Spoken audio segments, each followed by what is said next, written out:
Hey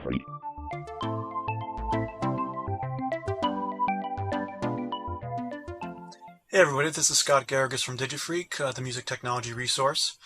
I'm about to crack open the case on my Creation Station rackXT DAW PC from Sweetwater, and I like to do that for a couple reasons whenever I get a new PC. One, of course, is just general curiosity, but more importantly, I like to make sure that the cables, the memory, and expansion cards are still connected properly. Because you never know what can happen during shipping. Okay. Um, to open the case on the rackXT, you have to take out 3 screws. You'll find one on each side of the case on the top here, and one in the back. And those are multi-head screws, so you can use either a Phillips head or a flathead screwdriver to take them out. And I've already gone and done that, just to save a little time. Okay, so now to open the case, you just slide the top cover off towards the back, and then you just lift it up, and that's all there is to it. Now when you open it up, you'll notice that it's got a couple pieces of what look like flat black pieces of rubber.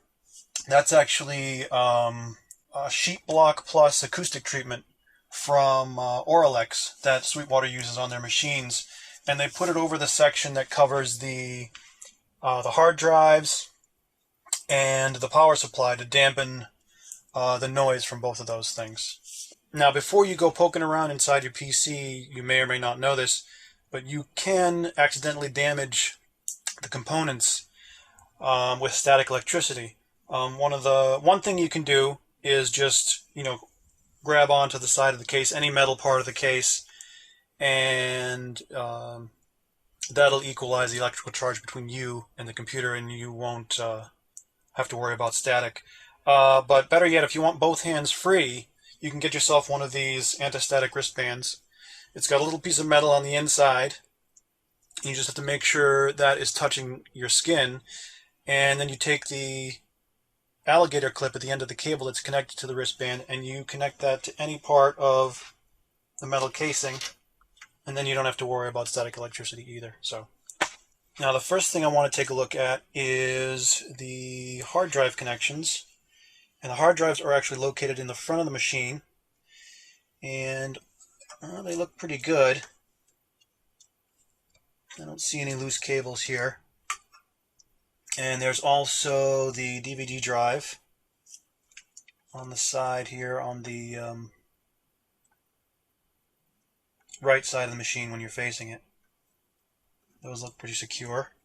And all of these are serial ATA connections. And let's see, they connect right here on the motherboard. And it looks like, well, 3 drives, so 3 connections are being used, but I believe there's at least 3 more. If you can see here, I'll take a closer look. I move this cable over. You can see 2 open ones here, but I believe there's also one underneath this cable that's open and free. And the rackXT actually comes with 2 drives, one system drive which is 500 gig, and then an audio data drive which is 1 terabyte. Personally, I like to have at least 3 drives in a system, so I may actually end up putting at least 1 more in here, because I like to put the operating system and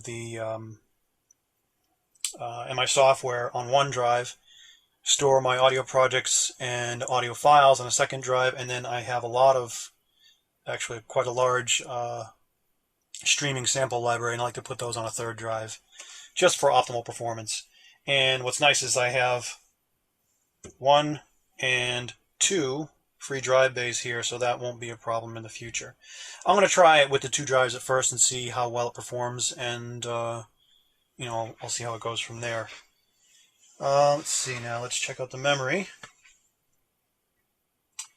The rackXT ships with 6 gig, and it looks like 3 of the slots are taken up here, but it's also got 3 free, which is nice. So I could probably, looks like I could upgrade this to 12 gig without giving up any of the existing memory circuit boards. But if I wanted to max this out, I believe in the manual it says that this machine can be upgraded to 16 gig if I wanted to. But of course I'm just going to see how the 6 gig works initially. I don't foresee needing really a lot more than that. But let's see here. And it's got a 600 watt power supply.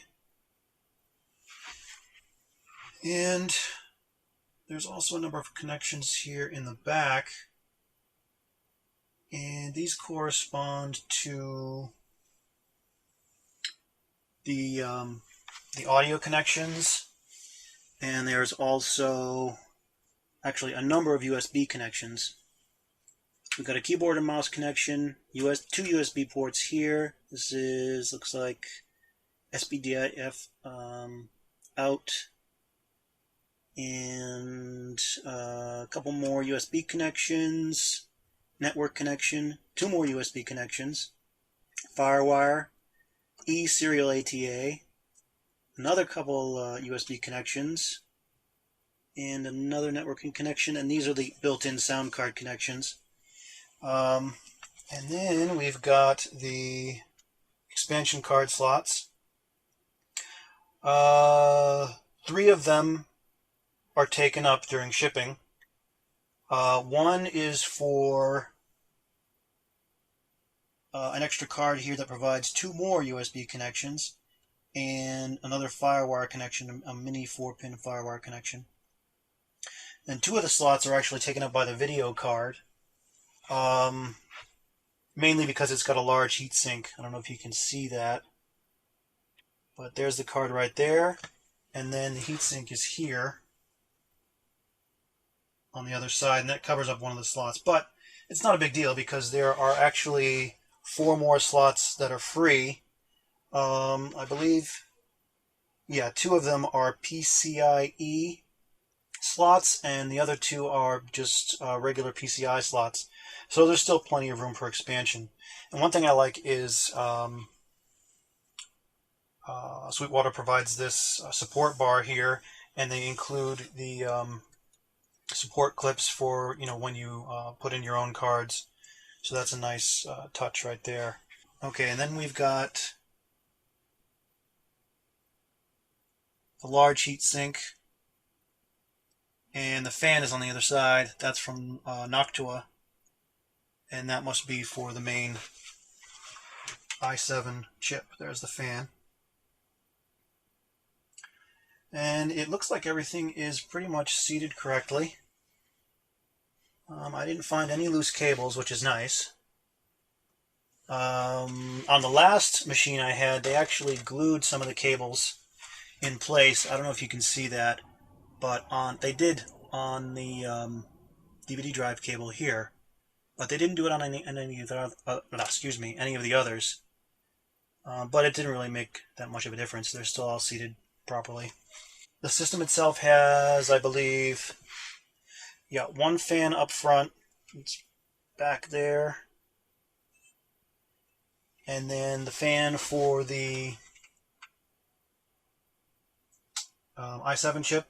And there's another fan in the back. And then there's the fan for the power supply. It's a little dark in that area of the machine, but you might be able to see it. And so there's 4 fans total. It shouldn't be too bad with the acoustic blocking sheet block plus, but I'll find out when I fire up the machine. And I think that about covers it. I'll be setting it up in the studio soon, and I will do another video covering that. So keep an eye on DigiFreak, on the DigiFreak newsletter, the DigiFreak website, and if you have questions, stop by the DigiFreak forum. I've set up a special topic just for the rackXT, so you can post your questions there, and I will see you there. Okay? Bye.